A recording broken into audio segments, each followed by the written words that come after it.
So nobody wanted to read the skill-based matchmaking update because it was too long, but I did, and we're going to break it down for you today. Alright, so this blog is broken down into the old system and what it was and what it means, and then now the new system and what it does and what that means. So I'm going to break everything down for you right here. Let's get going. So the old matchmaking had 3 major components. It says progression, skill rating, and matching. So this progression system here, a little box and whisker plot. I bet you didn't remember that from 3rd grade. Well, I did. Your little box and whisker plot, essentially what this is, the green line is the median for everybody of this level, so it's really not that much higher, to be honest, but then you have these very thick lines, which are a bunch of dots of basically these skill levels peak. So level 99 peak is pretty much the exact same as somebody who is level 600, therefore saying that skill levels really don't mean a whole lot. Like, your level doesn't always equate to your skill level, basically, is what they're trying to say by this, so that's literally it. Easy. So this graph is supposed to be a graph of your skill level. Don't worry about this graph. Go to the next one because it explains what we've all been saying for years now. These are what Respawn calls skill buckets. They're skill brackets. Don't call it a bucket. That's ridiculous. It's a bracket.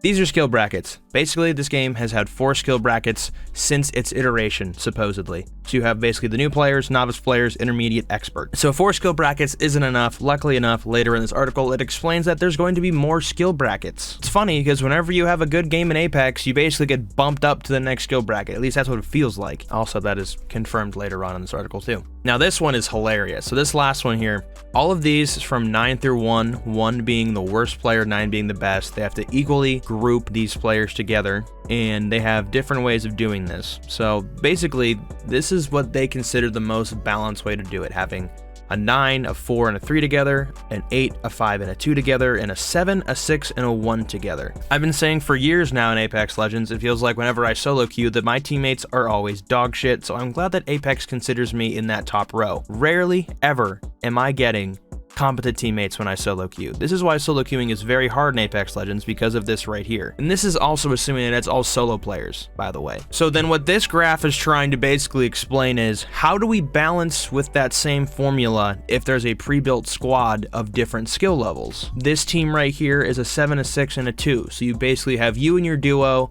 trying to get maybe your friend on who hasn't played much Apex being the number 2. How do we equally, or how do we figure out a way to matchmake this team into a lobby with other similarly skilled players? And what they do, they've discussed the ways they could do it here, which is lowest, highest, average, and weighted average. Don't even worry about that. Don't even worry about what those mean. It doesn't matter. What Apex has been using is it's been using the highest ranked player in your lobby to then matchmake and find equally skilled opponents who are also a 7 or an 8 or a 9. So if you're that 9-8 rank and you want to play with your friends who've never played Apex, who are going to be 1 or 2, they are going to have an abysmal time playing this game because they're going to be put in a match with higher skilled players. Probably the upper echelon, the best of the best. Just not good.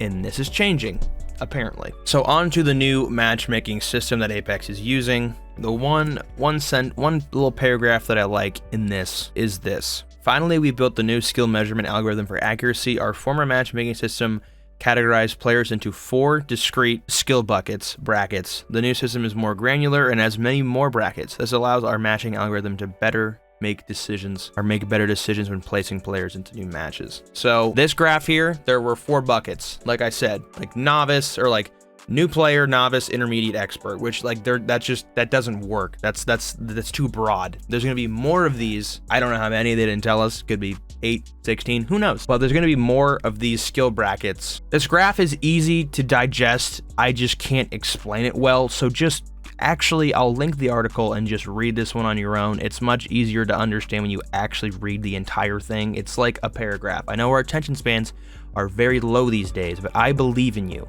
I'm going to read another little blurb here, so hopefully you can handle this. With the new skill measurement, we need to make the tightest possible matches in a reasonable amount of time. Our new matchmakers strive to achieve this by flipping the typical search around, rather than placing players into static buckets or brackets, skill brackets, and creating a match as soon as the bucket reaches 60 players.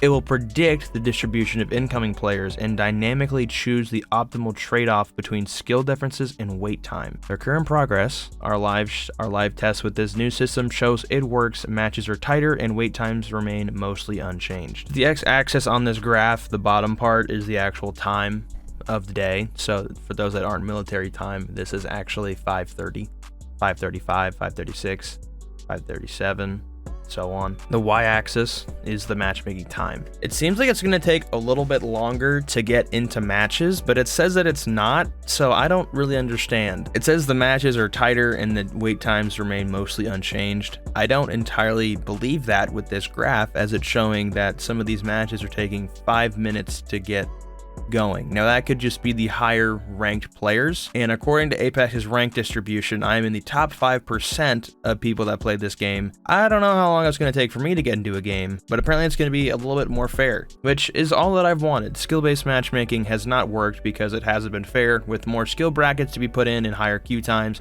maybe skill-based will actually feel like it works. But we're just going to have to wait and see. They say it's not.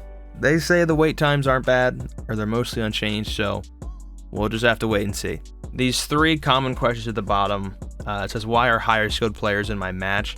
So essentially what it's saying is that why you have, and it makes sense because this happens in real time.